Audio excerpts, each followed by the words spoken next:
How to create domestic shipment in Businet.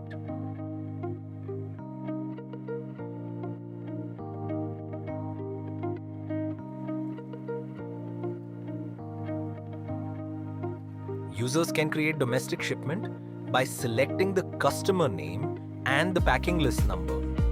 The item details will be auto-populated and users need to add the transporter details like GR number, GR date, transporter name, etc.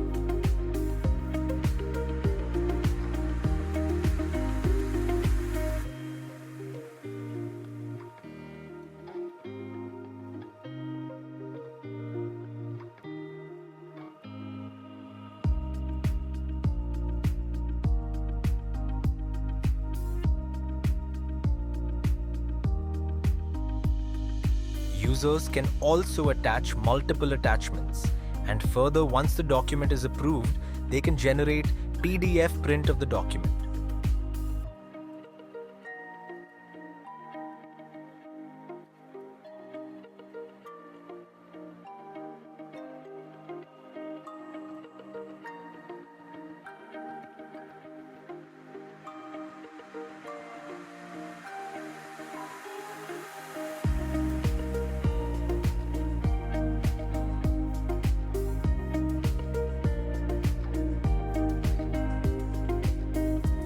Thank you. For more details or queries, please contact the Businet team.